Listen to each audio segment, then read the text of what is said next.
3 дена по трагичниот пожар во селото Црник кај Пехчево, кога куќа изгоре до темел, а со неа и еден живот, ТВ Стар доаѓа до шокантни сознанија. Имено според зборовите на Зоран Ајтовски, раководител на противпожарното оделение во Берово, екипата на ЕВН на нивниот повик да ја исклуча струјата дошла дури по 1 час. Според него, изгубеното време било премногу за големиот и застрашувачки оган кој старата градба едноставно ја голтнал. ЕВН беше информирана за пожарот, струјата не беше исклучена, значи малку тоа не спречи, пошто не смеевме да интервенираме како што треба, пошто беше целиот објект под напон, значи уште со електрична струја уклучена. Тие дојдоа после дури 1 саат.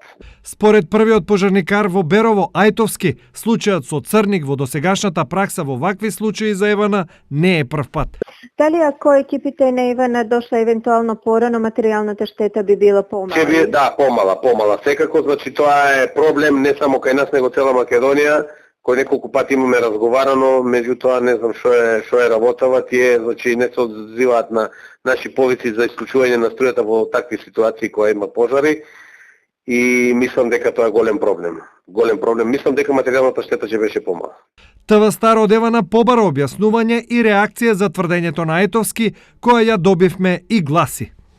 Итните повици се примаат на посебните телефонски броеви кои ги имаат противпожарните служби, полицијата и другите служби за интервенции, но и на отворените телефонски линии во контакт центарот на ЕВН. Конкретниот повик е примен во 1 часот и 10 минути по полноќ на 30 ноември 2018 во контакт центарот и по регистрацијата и заведувањето во системот веднаш е препратен до најблиската дежурна служба на повик, која веднаш се упатила кон село Црник, местото каде се случил пожарот.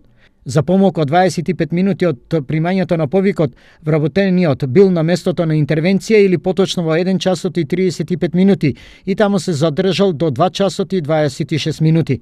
Ова образложение во случајов можеби одговара на вистината, но сведочењето дека доцнењето во толку важни моменти за ЕВН е пракса, во јавноста фрла друга светлина за одговорноста на оваа компанија.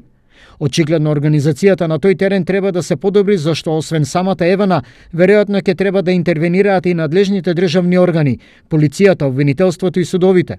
Зашто, доколку екипата на ЕВН дошла на време, можеби ќе била спасена и несрекната жена. Стои во соопштението на ЕВН.